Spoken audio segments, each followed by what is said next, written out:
Okay, recording. So I just finished my weekly review of Uncanny X-Force 5.1, and now I'm going to do Uncanny X-Force number 5.1, no, 6. So after the very interesting sidestep of number 5.1, we get back into the story that we already started in number 5, which is these Deathlocks coming from the future, from a future, back to kill and take the world from Phantom X, which is pretty cool. Not everybody likes Deathlock. I personally am not really a fan. I don't really fully understand his story or really understand the attractiveness of the character. But, you know, I've seen him in enough things. I guess I was first introduced to him in Earth X when he was one of the heralds or whatever, and he kept the human side of him kept arguing with the pewter side of him, which is kind of interesting. But you don't really need to know anything about him to enjoy this story. The story's more about following Phantom X a little bit, and as he escapes from these evil, futuristic, half cyborg, half heroes from some alternate future who have been sent back to kill Phantom X and steal the world from him. The world is where Phantom X was born, and a lot of the Weapon X programs came from Weapon X stuff. It's really Weapon Plus. Basically, it's a controlled environment where they can speed up or slow down time however they want, so they use that, or the scientists did use that of Weapon Plus, to engineer more sinister and crazily developed weapons. And I guess there's one more weapon that's still living in the world that we have yet to meet. They've talked about him living deep in the world for a little while now, and somebody set fast forward to the world for, I don't know, a long time, so it's been like growing, evolving, changing, getting more crazy to where Phantom X doesn't even really recognize it when he's in there anymore.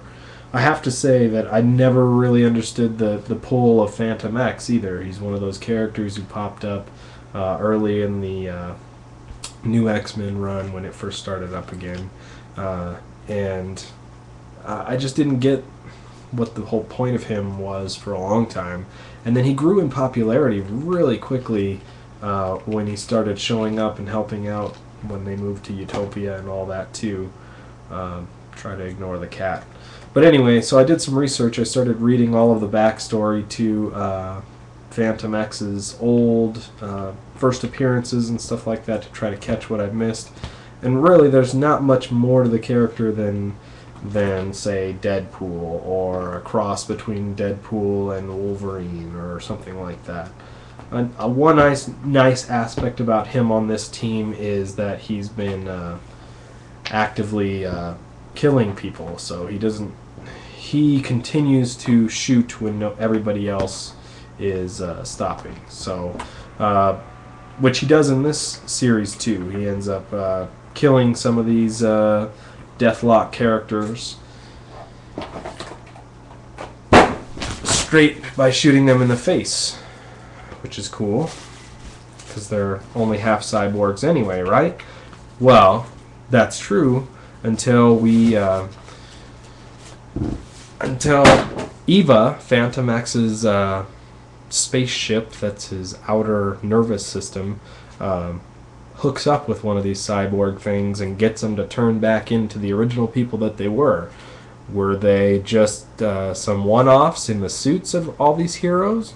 No, it turns out they're the actual heroes. So the Deathlocks that you see are every hero from an alternate future being turned into a Deathlock. That's awesome.